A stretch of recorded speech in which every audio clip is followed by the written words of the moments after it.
Ooh, someone's bitter and lying about it, honey, but bitter nonetheless. And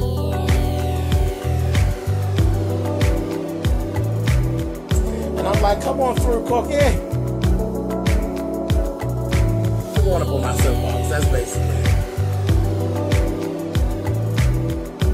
Let's talk about drag and all its forms.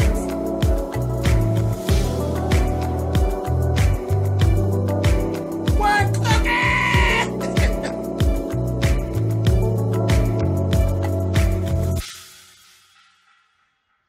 Hey guys, thanks so much for clicking on the video. This is my review for RuPaul's Drag Race All-Stars 2, and this is episode 3. Now, as I said, someone was better, and I'm going to get to it and explain all of it. So just, let's go. All right, so here we go. They were having this week. They did the Bad Girl Lip Sync Challenge, and it was basically the baddest bitches in her story.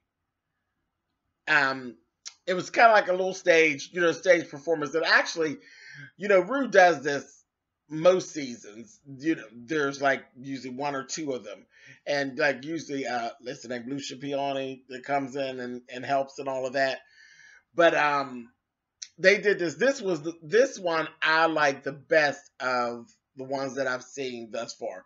They all had different characters, strong women through history, and they did them and sang the little songs and acted out the little parts, and it was cool. It really was cool. I really did enjoy it. But let me just say this before we even get started. Alyssa was actually in the workroom cutting up like Alyssa does, because Alyssa's just funny. That's just what Alyssa does. She cracks jokes. She's real high energy. If I ever make it onto the show, I would want to be around Alyssa or someone like Alyssa, because she keeps everything's she's in it, but everything's kind of lighthearted, and she wants to have fun and make good memories, which is what this is all about. It's not really about being tense and stressed out and really thinking about the business aspect of it all the time. There is fun to actually be had in the experience, and I think that Alyssa grasps soul to that. So I would definitely want to be there with somebody like Alyssa. But anyway, she was cracking jokes and cutting up and carrying on, and her character was going to be Annie Oakley, and she had this wig, and I loved the wig. It had like two real big waves right there, and it was real big. It was like a white girl afro with waves in the front. I was dying. I said, girl, stop. She was rolling on the front. She was acting a damn fool. Alyssa style. And Fifi was all, Fifi's a dry whore. She really is. She's real dry. She's real shady. And the bitch has not changed. She has not changed. She is still full of shit like she always was. And all she was doing was sitting around bitching. She's all in her confessional bitching. And shut up, Fifi. She's irritating. She makes good reality TV. Because always got to have a bitch for somebody to hate. And she's really pushing herself right back to that little pedestal. You're full of shit. You're on there being shady. Ginger clocked it. Ginger clocked that Fifi was back up to her old bullshit. Feeding people little shit and trying to gear up their insecurities and stuff. But you've been clocked, girl. People see you. Whore. And then all dry. Fussing and carrying on every time somebody want to have some fun. Then she's running around, she's doing this cosplay thing. Okay, well, how are you so motherfucking dry and you're all into cosplay and it's all that cartoon stuff and all of this animation and all these bright, spectacular things, but you an old dry bitch. Whatever. Fuck Fifi. I'm sick of Fifi already. We only 3 episodes in. She can go. Anyway, so all that said, let me tell you the ones I liked as far as the characters go. I liked Alaska. Alaska did Eve, and it was done with the whole Britney Spears with the snake type of twist to it. And, of course, Alaska was fabulous. Alyssa, like I said, did Annie Oakley. Her Annie Oakley was everything. I loved it. And then Katya was Princess Di. And I did like him. She had a wedding gown and she actually cut the train off.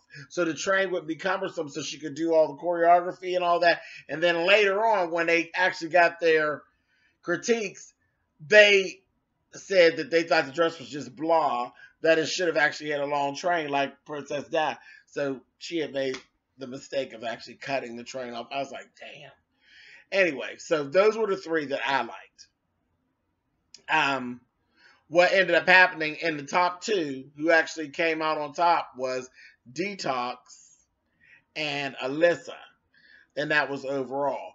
They did, because, that was the challenge as well as the runway. The runway was Future of Drag runway. So naturally, Fifi did her whole cosplay thing. And Detox came out like a, it was fierce. It was like silver. She was painted silver. And it was really done in the vein of the Fifth Element with the Band-Aid, the bandages. But it was all in silver. So it was giving me like a Bond girl. Kind of like, yeah, it was like a mashup of Fifth Element and Goldfinger kind of thing. I thought it was hot. And, Detox has a strange look anyway. So it even had an eerie kind of scary kind of feel. The only thing that would have made it even better is if that bitch could actually move the way that they moved on, what movie was that? Halle Berry.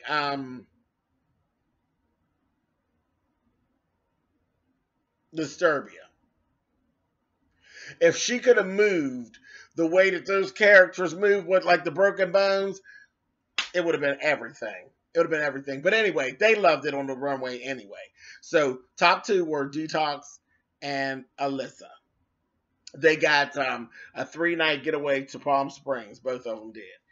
As far as the runway, it was, like I said, Detox and Fifi. Fifi was in complete cosplay. It was good look. It was a good look. It was a lot of blue. There was a lot of blue and silver, and she was literally dressed like one of those characters. She had a big old gun, and it was like Barbarella on speed, honey. It was cool. Ginger and Katya were actually in the bottom. So they had to choose Detox and Alyssa, lip sync for their lives. Alyssa came out on top. Alyssa had to choose. There was all of this talk with Ginger of, I'll be fine with whatever it is. I'm not bitter. It won't be the problem. Well, Alyssa changed up the way that they were also, we're going to just kind of go with what the judges say and that kind of thing. And Alyssa didn't. Alyssa went with what she thought was fair. She felt as though Ginger needed to go. As far as overall, Ginger needed to go because what she did leading up to that was just like blah. And she had kind of plateaued as far as she was concerned. And she felt as though, Katya had more that she was going to be able to bring. And the fact that Katya just won a challenge and all that, she thought that Katya should actually stay. So she kind of went against what they had previously decided. So everybody was like, okay, it's cool, everything's cool. But then it really wasn't cool. Honey, afterwards, Ginger was swole, honey. She was still talking the bullshit all the way up till Ru did the, woo, girl. Honey, it told her you come back for revenge. She turned right around and said, I'm ready to come back and knock Alyssa out of this competition. I said, well, wait a minute, bitch. You just said that you were okay.